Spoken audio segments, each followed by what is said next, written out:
Salut les amis, coucou les petits loups.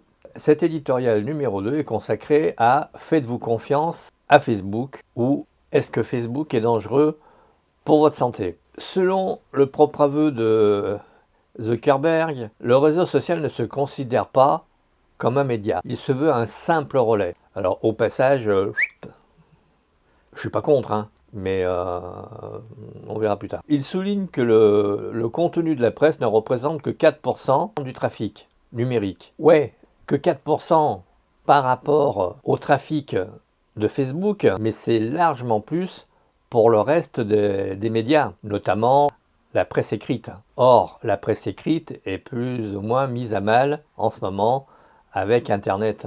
Que Mark Zuckerberg nous fasse pleurer ou nous fasse pitié, non, ça marche pas. C'est un sociopathe ce mec.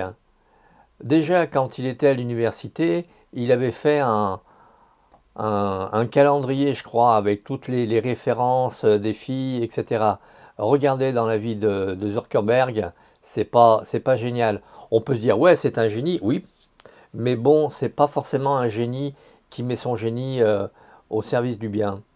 Il le met surtout au service de sa poche. Alors, Facebook, c'est, je lis les chiffres, hein, vous m'excuserez, 85 milliards de dollars de chiffre d'affaires l'an dernier, plus 50% en 2 ans. 29 milliards de bénéfices, 58% en 1 an. Et près de 700 milliards de capitalisation boursière. C'est-à-dire la capitalisation boursière, c'est que si Mark Zuckerberg voulait vendre Facebook, il faudrait débourser 700 milliards de dollars pour pouvoir en faire l'acquisition. Ce qui n'est guère possible, mais bon, voilà, capitalisation boursière, 700 milliards de dollars. Deuxième chose, par rapport au bras de fer qu'il oppose, ça c'était la première chose, qu'il oppose au gouvernement australien, les 4%. Hein. Le deuxième fait, c'est que Zuckerberg pense plus à son porte-monnaie qu'à proposer des choses pour aider l'humanité. Alors c'est vrai que parler d'humanité, de l'humanité, ça fait un peu grandiloquent, mais bon, il n'empêche que sur toute la planète, il y a, je crois, 1,7 milliard de personnes qui utilisent Facebook. C'est pas rien. Les gens sont devenus accros, à tort, à tort. Je vais vous citer 2 petites anecdotes qui vont peut-être vous faire sourire à la fin, mais ça vaut son pesant de cacahuètes. Troisième enseignement, c'est que Facebook, et donc Zuckerberg, s'assoit sur les lois et règlements des pays de la planète. Parce que ça fait froid dans le dos, vous imaginez, là, le bras de fer, une société privée qui est en conflit ouvert avec un pays tout entier. Là, en représailles, je vous mettrai les liens qui m'ont inspiré cette réflexion. Mark Zuckerberg a engagé des négociations hein, avec le gouvernement australien et tout à coup, le lendemain, il a bloqué tous les accès à Facebook de l'actualité, voire des numéros d'urgence. Et ça, c'est problématique. C'est pour ça que je disais que Facebook peut-il être dangereux? Oui, parce qu'il y a des alertes météo, des choses comme ça, que Facebook a coupées. Alors, première petite anecdote, c'est j'ai une amie qui est sur Clermont-Ferrand et qui m'avait dit un jour qu'elle connaissait quelqu'un qui souhaitait être embauché dans une grande société qui a sur Clermont-Ferrand. Vous regarderez les grandes entreprises, hein, voilà. Et il avait dit que lui préférait rouler avec des pneus Goodyear, donc vous devez vous imaginer le nom de la société, plutôt que de rouler avec ceux de la société française.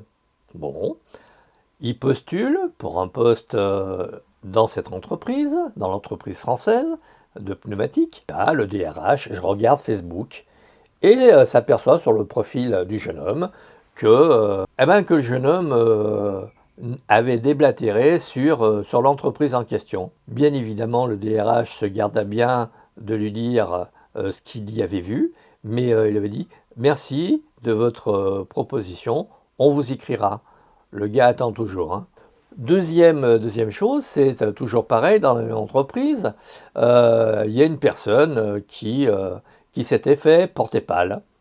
Bon, le lendemain matin, elle vient au travail et elle est convoquée par le DRH. Le DRH lui demande ce qui avait motivé son absence. La personne dit: ouais, non, je me sentais pas bien, ah ouais, j'étais nauséeux, franchement, j'étais pas bien.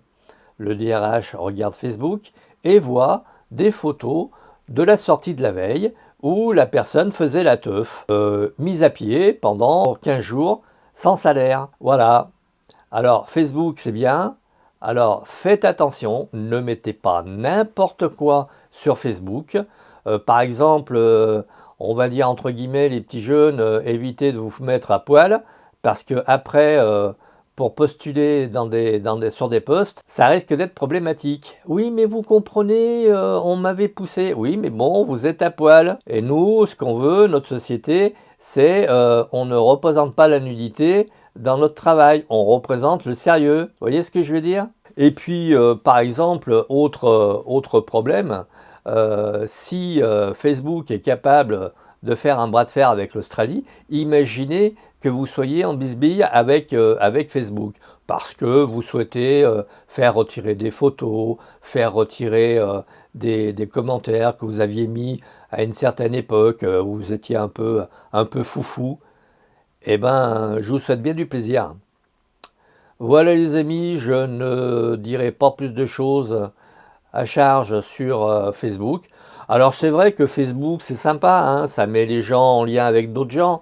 Avoir 1500 followers, ouais, c'est bien. Mais ça veut dire quoi? Vous connaissez 1500 personnes? Je doute. Ah, c'est possible, hein. Mais honnêtement, je doute fort quand même, hein. Voilà, j'allais dire que. Et puis il y a un côté nauséabond là, quand les gens déversent leur bile par écran interposé.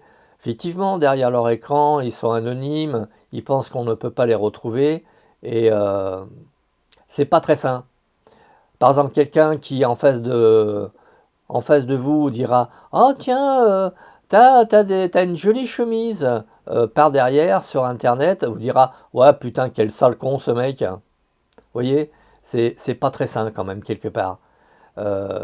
L'anonymat ne rend pas les gens courageux. Enfin, qu'est-ce que vous en pensez, vous? Allez, les amis, likez, partagez, abonnez-vous à ma chaîne, faites péter les scores, et puis à très vite. Merci de votre écoute.